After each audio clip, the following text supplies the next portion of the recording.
That was Sergei Rachmaninoff's Etude Tableau in A minor, Opus 39, number 6, nicknamed now Little Red Riding Hood.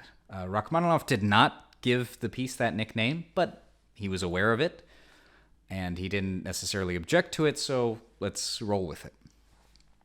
Obviously, Little Red Riding Hood referencing the story that many of us know about, Little Red Riding Hood going to her grandma, and then there's a big bad wolf who gobbles people up, and, The ending of this etude implies to me that the wolf comes out on top, because the last thing we hear is actually the wolf's growl.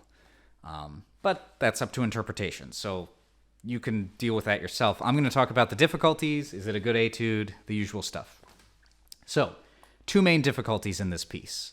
The outside sections, with all this really light finger work, have to do with dexterity, and there's this very specific pattern where the middle finger and the index finger play repeated notes.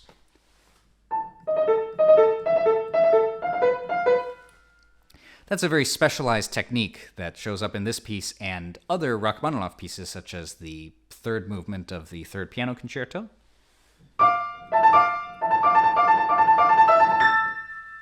So working on Rachmaninoff etudes, what do you know? It actually helps with other Rachmaninoff pieces.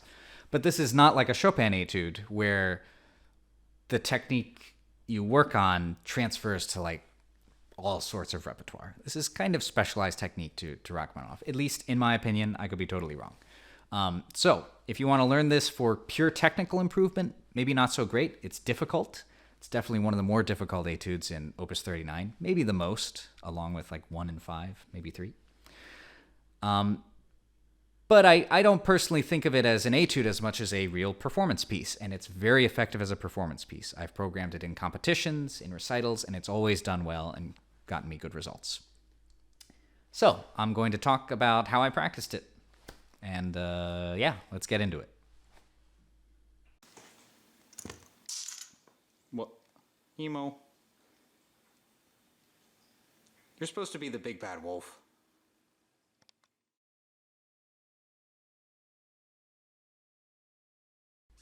Okay, so the piece starts off with what I assume many of us will think of as the wolf's growl or something. And to get a really effective crescendo, I start with my weight kind of held back.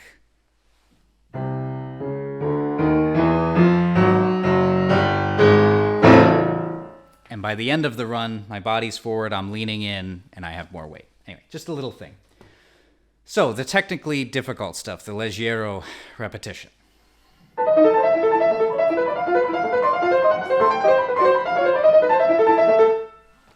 How do we practice that?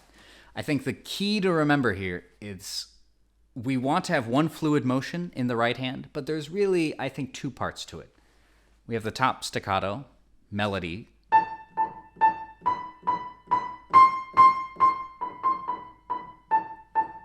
and then we have the technically difficult stuff, the repetition in the middle. And I break it down exactly that way. I play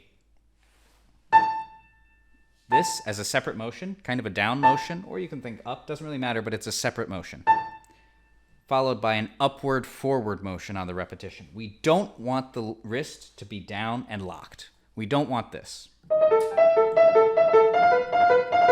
That's what I see a lot of, and that just causes tension and you'll get injured. We want to be thinking we have to release the wrist.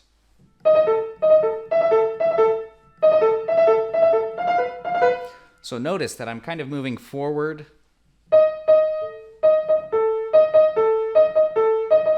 My wrist is actually raising a little bit just to make sure that it's loose. And those are the two parts of the technique. There's a separate motion. I like down, but you can go up. You can do down, up, or you could do up and up. Bottom line is two separate motions, and the stuff to drill, it's just the second, third, and fourth notes of each group of 16ths. And the reason to drill it is not to make sure that that repetition is super clean, but so that the wrist is loose. Eventually, I even use two hands where I play the top line with the left hand.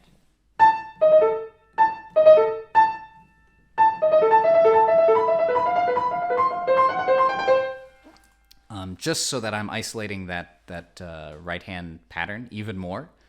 And that's basically how I practice the right hand. It just takes time, slow practice. Main principle, once again, make sure that wrist does not get locked, because you will not be able to play light or quickly if the wrist is locked. So really be thinking forward motion. I'm wearing a leather jacket because I was playing dress up with my dog. You'll see that later. But this motion.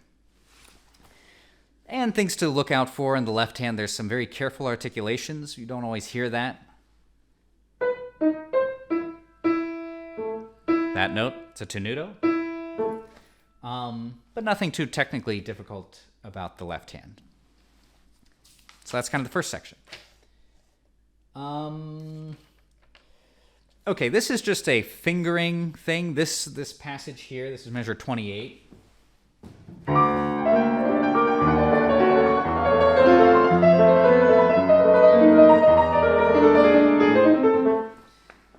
I like to just stretch the hand. I see this fingering, and it's pretty similar to mine. I just don't like the extra hand shift. I don't think it's necessary. I think we can totally stretch. And I guess I'll talk about this in a future video when I talk about Chopin's Opus 10 No. 1, but it's actually not so much a stretch as much as a quick transition between comfortable positions. Then a shift, and a shift, and then a shift back. That's just a fingering thing for anyone who's looking at this. Both fingerings work, I just prefer the one I just talked about. Okay, so the toughest part of this work, it's the middle section.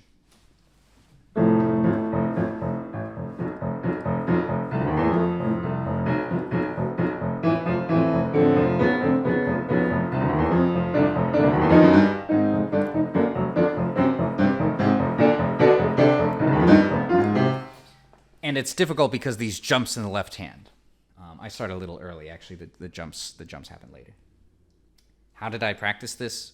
Just a lot of slow rhythmic practice. And when it comes to jumps, a key point is that we need to figure out where every jump is an arc, and the middle, like the top of the arc, is physically the middle of the two places you're jumping between. Does that make sense? So for example, if I'm going from this F to this F, the middle point is the F in the middle of those two. Middle. And that's where I reach the peak of my arc. That's the peak. So I'm really thinking of this motion, but the jump I'm actually thinking about is from here to this F. That's this jump. And then the second jump is from this F to the bottom F. That makes it much more manageable, so that I'm not thinking about the full 2-octave jump. I'm really thinking of two 1-octave jumps, if that makes any sense. So in this passage,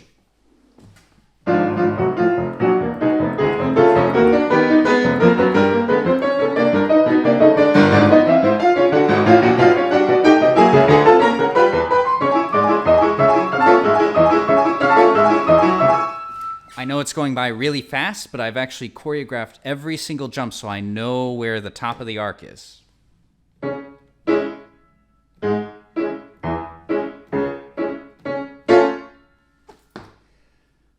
So you have that arc motion, and then for the specific section I just played, this is probably the most difficult section of the piece. I'm making sure to grab the chords. And that grabbing motion helps propel me down for the jump.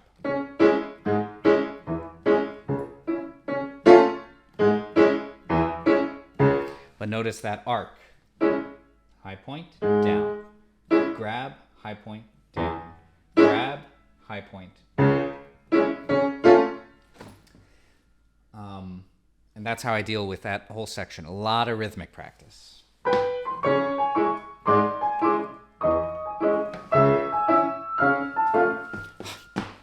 So much rhythmic practice that's exactly how I feel. It's like you're just sitting there and you're like, please let it end.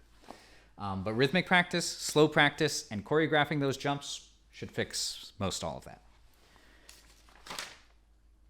And that is basically the piece. There's some specialized difficulty at the end.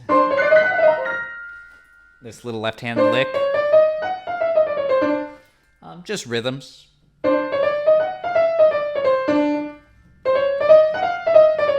And then groupings. But that's just kind of, it's like a 16th note passage. You drill it the same way as anything else. I don't know if there's anything special there. And that's the etude. Pretty short and sweet.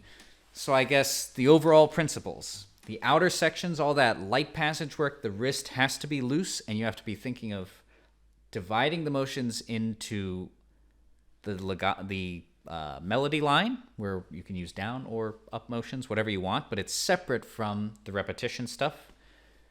And then in the middle section, it's a lot of jumps, and just figure out where the top of the arc is, and practice super slowly and with lots of rhythms. Pretty straightforward. It's a fantastic, fantastic piece. It's like a great piece of music, not just an etude. It's a great piece of music. One of my favorites. It was in my repertoire for a long time. And it still kind of is, but these days I'm too busy playing Dress Up With My Dog. And you can enjoy a little bit of that now. So thanks for watching. And next week, another etude. Hope to see you there. This is going to happen, Nemo. This is going to happen, buddy. Yeah.